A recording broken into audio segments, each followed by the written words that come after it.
I think another great question is like, okay, Matt, or okay, bookkeeper, what am I not looking at that I should be looking at?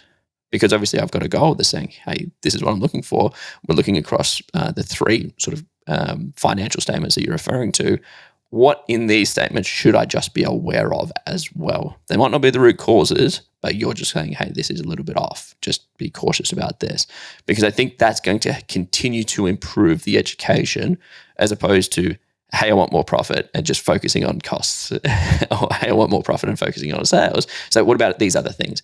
Like, is my accounts receivable too long? Like, should I be bringing that down to 14-day payments instead of 90 days, right? Where you might not intuitively know that, but if you asked a bookkeeper, hey, what are the other things that I should be trying to improve, they'll be able to pull that out for you and say, hey. I'm going to say maybe I think we're being dangerous with how we do that because we know of like Matt, for example, who's very talented.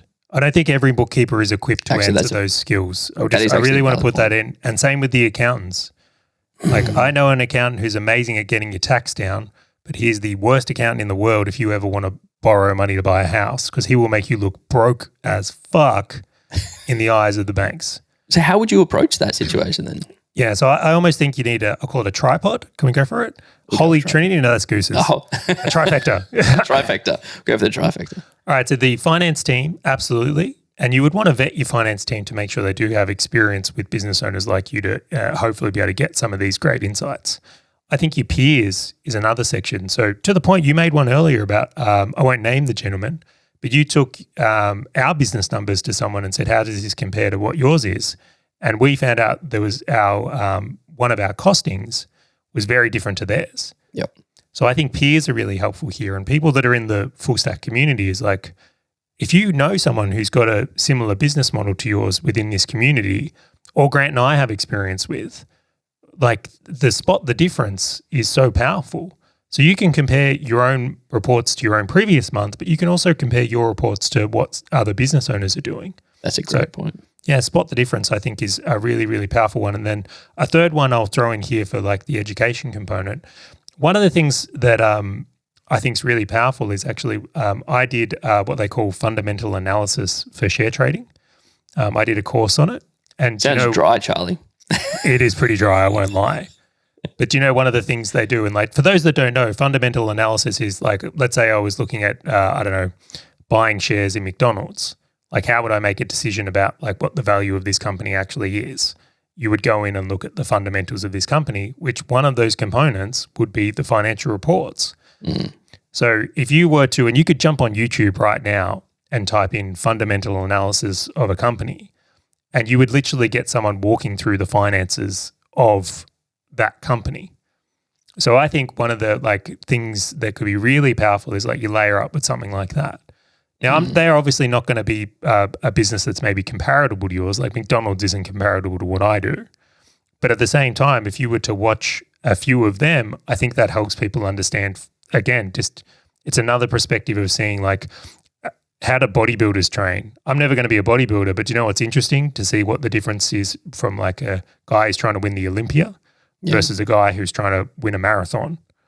And I'm not trying to do either of them, but it's like you can see that understanding how they're going about things can still offer you a great perspective. And so I think I love that point about going back to your network and talking to them and actually getting their, what is it, the comparables, going back to school. If I was to talk to people as well around how they should approach this, I always want to come back to the consistent improvement, right? Like I'm not a 10 out of 10 on anything yet, maybe one day. But if you think that you have just mastered finance, you're like, cool, I'm done. Like you're just going to fall behind. And so I think just constant iteration and improvements on top of it, whether that is, to your point, Charlie, going onto YouTube and looking at it, buying a course, buying books, trying to educate yourself more and more just so that you can understand it to identify issues as you progress. I think that is key. And we do it in a lot of aspects in our business, but I think a lot of people, because finance books are usually pretty dry, we kind of don't do it. So finding the education method that sort of suits you is key.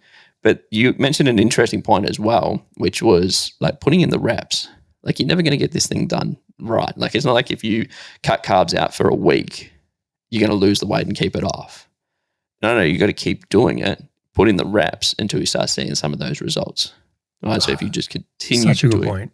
yeah, continue doing it, continue talking to people. Like I will talk to people, as you mentioned, about, hey, like, and I'll usually use a percentage as opposed to a number, because I don't want to go to someone and say, hey, Charlie, like, what's your profit? Because that's so specific, or like, what is your team costs?